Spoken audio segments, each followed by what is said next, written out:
Ve geldik babaya. Neltharion. Hey, we pulling? Neltharion bilmeyenler için Deathwing. Void'ler tarafından What's up, kafayı it's Kim Pro, and yemiş. this is our official guide for Neltharion. Big thank you to our supporters on Bir aspect. Patreon. Your support means the world to us, and it's what makes these videos possible. Neltharion is a 3-phase, mostly single-target fight with no real optimal bloodlust spot. Okey. Bir şeye bakacağım hızlı. Burada bir boss daha yok muydu? Yanlış mı hatırlıyorum? Aynen, bir boss daha var. Bunu henüz yok mu bu? Neyse, bakarız. Neltharion 3 fazlı bir boss'muş ve Bloodlust için iyi bir yer bulamadık diyor. Hani nerede kullanırsanız olur diyecek herhalde. Çok büyük ihtimal çok büyük şeyle single target diyor. So the first thing to know about this boss is his unique mechanic, the walls. He spawns a bunch of rock walls at the beginning of each phase, and they're in different patterns for each phase. You can use a couple of Duvar örüyor oğlum etrafında. different mechanics to break through the walls, and each phase gives Ve duvarları kırmamız gerekiyor. 2 kişiye attı galiba. Değil mi? in different patterns for each phase. You can use a couple of different mechanics to break through the walls. Birkaç and each mekanikle kırabiliyormuşuz bu arada. Bu mesela mekaniklerden bir tanesi. Duvarları kırmamız gerekiyor phase herhalde gives ki. you a different reason to want to do that. Since the boss also frequently rebuilds any of the broken walls, a lot of the fight hinges on breaking the right walls at the right time. Oha. Doğru zamanda doğru duvarları kırmanız gerekiyor diyor. Dolayısıyla Now, let's pozisyon get çok into the önemli phases. demek ki. Ve duvarları tekrar örüyor kırsak In da. phase 1, you get this wall pattern with a sort of circle in the middle and 5 big sections around it. On Okay. pull, we suggest bringing the boss over to one of the side sections where your range can already be. Boss'u burada tanklayın diyor. Sağ üst köşe diyelim. Platform böyle. Hep belli herhalde. Sağ üst köşede tanklıyoruz. En Standing. büyük yer When a orası few herhalde. players get a purple mark on their head, the boss is about to knock them away from him. And if Okay, purple mark alanlar boss'tan pushback they alıyor. touch a rock wall while flying through the air, that part of the wall gets broken, which it seems like Duvar you don't even want kırılıyor. to do at this time. The Ama yapmak boss does damage istemiyorsunuz to diyor. anyone Niye in between anlamadım. the boss and the targeted player, so don't be in front of anyone with the purple debuff. When a Yapmanıza few gerek players yok get an diyor. orange Debuff'larla pushback yiyecek kişi pushback yiyecek kişinin önünde durmayın. Boss'un önünde durmasın diyor. circle around them, they need to spread out because it explodes after a few seconds, doing a crazy amount of damage and applying a dot to anyone else in the circle. Spread For the olmaları tanks, lazım. when the boss is casting Calamitous Strikes, the current tank is about to get knocked back, so they need to Bu tank için neydi? Calamitous Strike.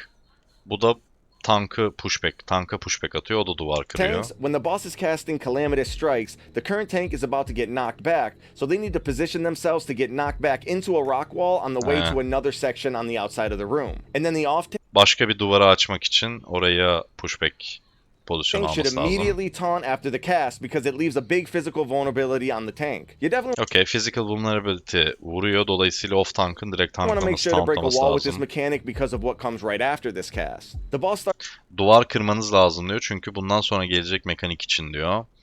Dolayısıyla tanklar bir duvarı kırmanız lazım onunla. starts casting Echo and Fissure, which Echoing puts a big Fissure. circle on the ground where the current tank is standing that explodes when the cast oha, bayağı finishes, büyükmüş one-shotting hakikaten. anyone inside of it, doing raid-wide damage and spawning a bunch of swirlies to dodge. It leaves a big pool of lava on the ground too, so it's best to move to a new section. Aynen. Dolayısıyla tank pushback aldı. Off tank tankladı. Sonra bu büyük circle çıkıyor ve yerde şu gördüğümüz lavayı bırakıyor hayvan gibi. Dolayısıyla tankın başka bir oda açması gerekiyor ki tüm raid o odaya geçmesi gerekiyor. Whenever this is cast. The raid-wide damage part increases a lot with every cast, so healers need to make sure that the raid is healthy on the later ones. When the boss gets to 70% health, he despawns all of the current walls and channels raid-wide damage while the new wall pattern spawns starting phase 2. Okey, %70'te bütün duvarları kırıyor ve yeni duvarlar çıkartıyor ama bu sırada hayvan gibi raid damage vuruyor. In phase 2, 3 caster ads spawn, one in each section of the room, and you need to kill all 3 ads in order to get the boss past 35% health and start phase 3. So make sure the entire raid is in the same section as phase 2 is starting, and put all of your damage into that ad. Staying in that Okey. section. Yine ad. 3 tane ad summonlıyor. 3 farklı oda diyelim bunlara. 3 farklı odada ad summonlıyor. Caster bunlar. Hepsini tek tek kesmemiz lazım. HP'ler herhalde yüksek ki herkes bir arada olsun diyor. Split'i konuşmamış. Belki ileride hani gear biraz arttıkça split yapılabilir ama o da onun için de tabii o duvarların da açık olması lazım. Yo, gerçi faz değiştirirken duvarları zaten iptal ediyordu. Yani öyle bir şey yapılabilir bilmiyorum ama şimdilik herkes aynı odada dursa until it's dead. Each ad ölene spawns with a kadar. big shield, and when the shield is broken, it pulses raid damage until it's dead, so make sure to finish them off Oo, before moving on to the next ad. okey. Tamam. Şimdi benim biraz önce söylediğim şey iptal oldu tamamen. Çünkü shield var üzerinde. Shield'ı kırıyoruz önce. Shield'ı kırdığımızda hayvan gibi raid damage vurmaya başlıyor. Dolayısıyla çok hızlı yüklememiz lazım bu ad'leri ki raid damage yemeyelim fazla. Dolayısıyla herkes aynı odada abi. Odadan odaya beraber geçiyoruz. Beraber öldürüyoruz ad'leri. On Heroic, it's a little more complicated because the ads are completely untargetable until their shield is broken. To do that, Heroic'te biraz daha karmaşık diyor. Shield'ları patlayana kadar targetlayamıyormuşuz. Onun için de ekstra bir mekanik var herhalde. Şimdi onu anlatacak. the boss selects a couple players at a time who can Aynen. attack the shielded ads. However, these players also become hostile to allies, so the raid has to be careful about not cleaving them down. Just keep the boss away from the ad while it's untargetable in that. Oha. Eyvah. Buraya Allah'ım, bu boss'ta neler neler olacak. Boss random birilerine bir targetlıyor. Sadece o kişiler Ed'in shield'ına vurabiliyor. Bu heroic için. Boss random birini targetladı. Onun da So the raid time who can ikonu attack the shielded şu until their shield is broken. mor top herhalde. Sadece o kişiler şeye vurabiliyor. Ed'in shield'ına vurabiliyor. Ve bu sürede mind control gibi bir düşünün. Mind control gibisin. Düşmansın raid'e. Dolayısıyla raid'in seni öldürmemesi lazım. Dolayısıyla DPS'in buna çok dikkat etmesi lazım. Hayvan gibi böyle cayır cayır bir cleave atmamanız lazım. To do that, the boss selects a couple players at a time who can attack the shielded ads. However, these players also become hostile to allies, so the raid has to be careful about not cleaving them down. Just keep the boss away from the ad while it's untargetable, and that should help out a lot. Aynen. Targetlanamadığı durumda boss'u biraz uzaklaştıracağız ki cleave damage gitmesin onlara. Onlar o sıra shield'ı patlatacak. Shield patladığında beraber dönüyoruz. There's still the same orange circles on random players that everyone needs to avoid, and there's the same purple marks on random players that get knocked back, breaking any walls. You can use these to break walls towards the next ad section when the current ad is getting low, or you can use the new tank mechanic. When the boss casts Thunder Shadow, it hits the tank for a ton of physical damage and gives the tank control of a shadow version of themselves for a couple seconds. The shadow version tank can now move through walls until the boss finishes his follow-up cast, Shadow Strike, which does more physical damage and straight up throws the tank's regular body to where the shadow version is, breaking any walls along the way. This also applies a big vulnerability debuff. Oha, bir dakika, bu ne lan? Tank mekaniğine bak. Oha, ne ilginç. Shadow, it hits the tank for a ton of physical damage and gives the tank control of a shadow Tank the mekaniği... next ad section when the current ad is getting low, or you can use the new tank. Bir dakika. And there's the same purple marks on random players that get knocked back, breaking any walls. You can use these to break walls towards the Bu next sırada yine diğer işte o duvarları kırdığımız mekanikler devam ediyor tabii ki. ad section when the current ad is getting low, or you can use the new tank mechanic. When the boss casts Thunder Shadow, Thunder Shadow. Tamam mı? Ability'nin ismi Thunder Shadow. Bu tanka vuruyor. Tanka vurduğunda tankın Void versiyonunu, yani Shadow versiyonunu çıkartıyor bir anda. Şey gibi düşünün. Neydi o? Marvel'da bir tane mage vardı ya, adını unuttum. Neydi? Neydi o mage? Ruhunu çıkartıyor ya böyle bir yumrukla. Onun gibi. Ve bu duvarlardan geçebiliyor bizim o Void formumuz. Ama nasıl kontrol edeceğiz onu bilmiyorum. it hits the tank for a ton of physical damage Çok and gives the fazla tank biz physical damage control vuruyor. of a shadow version of themselves Shadow for a couple version'ını seconds. birkaç The shadow saniye kontrol etme şeyi veriyor, şans veriyor. version tank can now move through walls until the boss finishes his follow-up cast. Duvarlardan geçebiliyor bir sonraki cast'i bitene kadar. O cast nedir, ne kadar sürer bilmiyorum. Shadow Strike, which does more physical damage and straight O da up Shadow Strike'mış. Okey. Thunder Shadow'la vurdu. Void formumuz çıktı. Kontrol ediyoruz. Sonra da Shadow. Neydi? throws Shadow the tank's Strike. regular body to where the shadow version is, breaking any walls along the way. Okey. Shadow Strike'ı vurduğunda da normal vücudumuzu Shadow vücudumuzla gittiğimiz, yani Shadow vücudumuzun olduğu bölgeye atıyor. Normal vücudumuzu, gerçek vücudumuzu. Ve aradaki bütün duvarları kırıyor.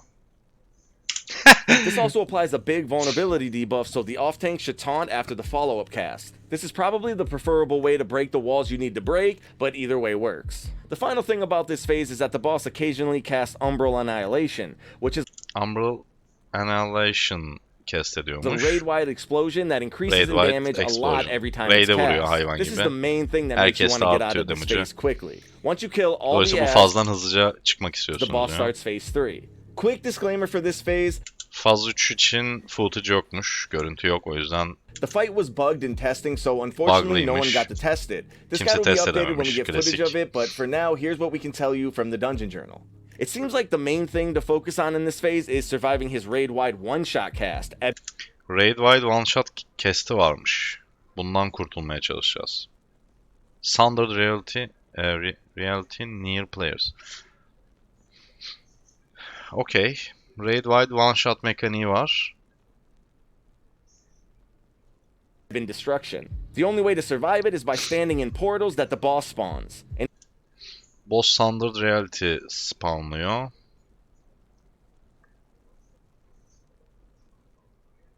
Even, aynen okey. Bu Destruction'dan damage'ı %99 düşürüyor. Dolayısıyla bunu cast ettiğinde bu Sundered reality'lerin içinde durmamız lazım.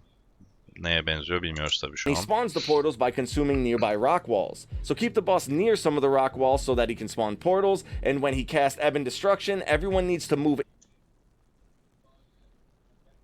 into a portal to avoid the damage. Being in a portal when this cast goes off also makes the portal despawn, so you'll need to move the boss around the room to more rock walls in order for him to spawn more portals. And the portals also spawn little Portallar duvar kenarlarında çıkıyormuş. Dolayısıyla mümkün olunca duvarların etrafında gezdirmek gerekiyor. Eminim ki bu şeyde duvar kırma mekanikleri devam ediyor. Dolayısıyla bu fazda, faz 3'te duvarları kırma noktasında dikkat etmek lazım. Çok fazla duvar kırarsak bu Sundered reality'leri spawnlayamayız. Bunları spawnlayamazsak da AoE Raid Wipe mekaniğini yeriz. Dolayısıyla burada hayvan gibi koordinasyon istiyor. Burada bir de aynı zamanda şey var. Bu portalların içindeyken, şu Sundered reality'lerin içindeyken %99 damage taken'ımız düşüyor ama aynı zamanda damage done'ımız da %99 düşüyor. Dolayısıyla DPS'ler için söyleyelim özellikle. Portal çıktı. Ben bu portalın içine girem de buradan vuram da zamanı geldiğinde zaten içinde olan yapmayın. Damage'ınız %99 düşüyor portalın içindeyken. Dolayısıyla o zamanlamayı tutturmak lazım. Yani bunun cast time'ı 6 saniye zaten. Çok yeterli bir süre. Küçücük göt kadar o da. melee ads, so try not to have more portals up than you need. The two knockback mechanics from phase 1 are also in this phase, but it seems like you actually don't want to break any walls in this phase, so Bak try bu not da to get aynısını knocked söylüyor back in. zaten. Aynen. Duvar kırmak istemeyeceksinizdir. Dolayısıyla mümkün olunca boşluğa pushback yaptırtın kendinize. And that's pretty much it. The official guide for this boss will be released shortly after the raid's released, but here's a quick recap of the fight. Okay. Yani 9. boss'u göremiyoruz. Scale Commander Sarkaret. Bunların sayfasında var mı bilmiyorum. Bakalım.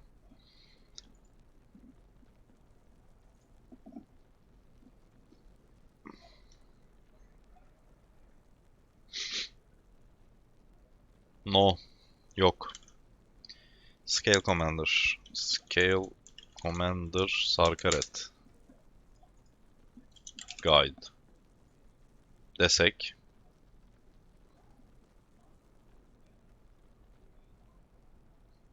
Heroic Echo of New Raid. Kimse de yok herhalde ha.